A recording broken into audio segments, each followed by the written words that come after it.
Bismillahirrahmanirrahim. Assalamualaikum warahmatullahi wabarakatuh. Perkenalkan, nama saya Waiza Mansur dari Program Studi Pendidikan Agama Islam, Fakultas Tarbiyah dan Ilmu Keguruan, Institut Agama Islam Muhammadiyah Sinjai. Di sini saya akan membahas materi mengenai pembelajaran SKI di madrasah, di mana materi pokoknya yaitu perkembangan Islam pada masa modern atau zaman kebangkitan.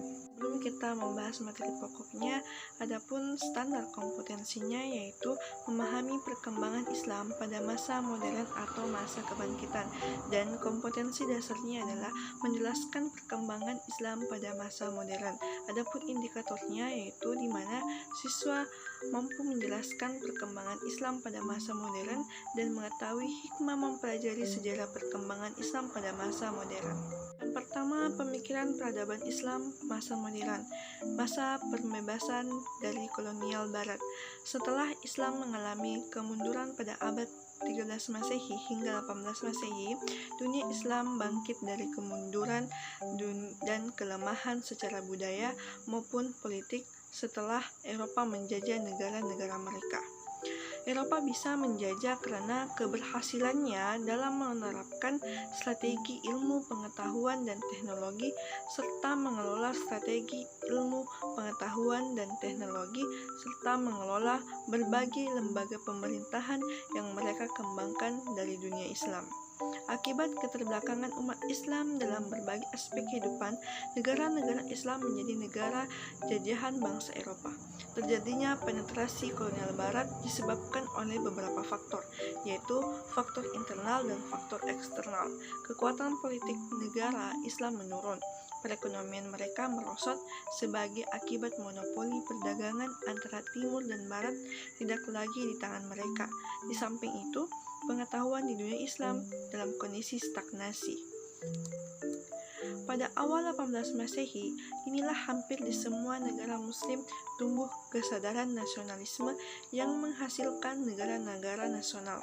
Tetapi, persoalan mendasar yang dihadapi adalah keterbelakangan umat muslim, terutama menyangkut kemampuan menguasai dan mengembangkan ilmu pengetahuan sebagai alat penting dalam mempertahankan hidup bermasyarakat, berbangsa, dan bernegara, tanpa menyampingkan agama, politik, dan ekonomi.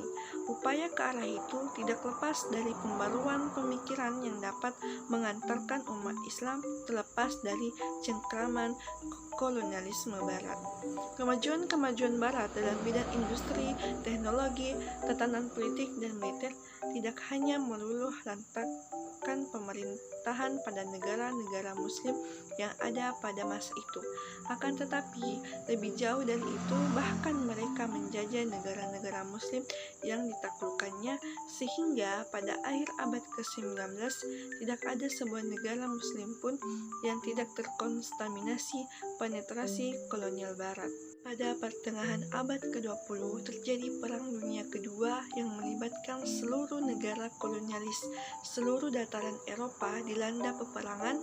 Hal ini dimanfaatkan oleh negara muslim untuk melepaskan diri, diantaranya adalah Indonesia, Syria, Yordan, Lebanon, Pakistan, Irak, dan lain-lain.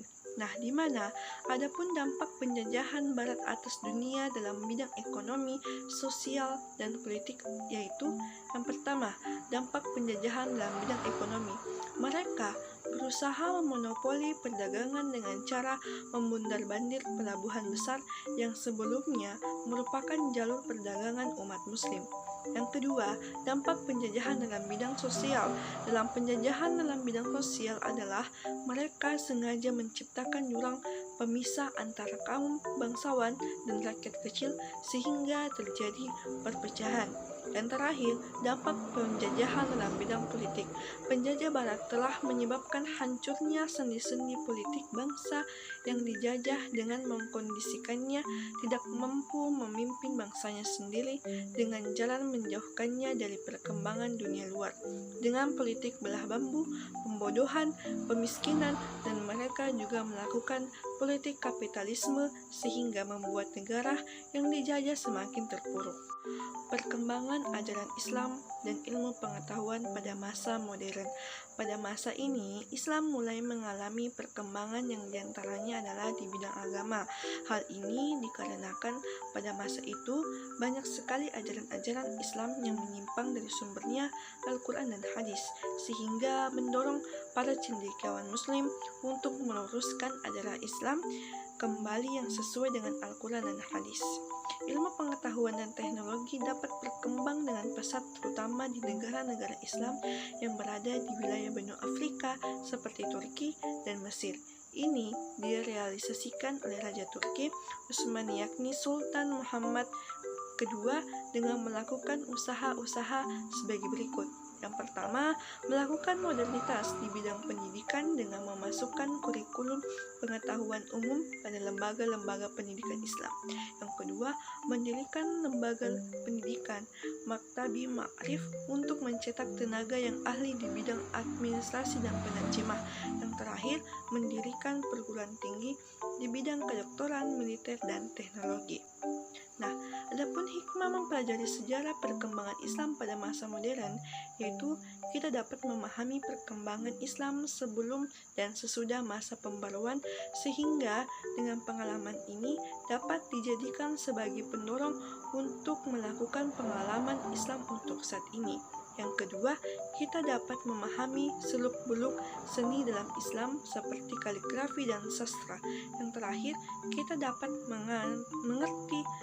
mengerti perintis seni sastra, seni lukis yang berasal dari kalangan umat Islam yang pantas untuk kita kenang dan kita gunakan. Itulah beberapa penjelasan dari saya. Kurangnya lebih mohon dimaafkan. Wassalamualaikum warahmatullahi wabarakatuh.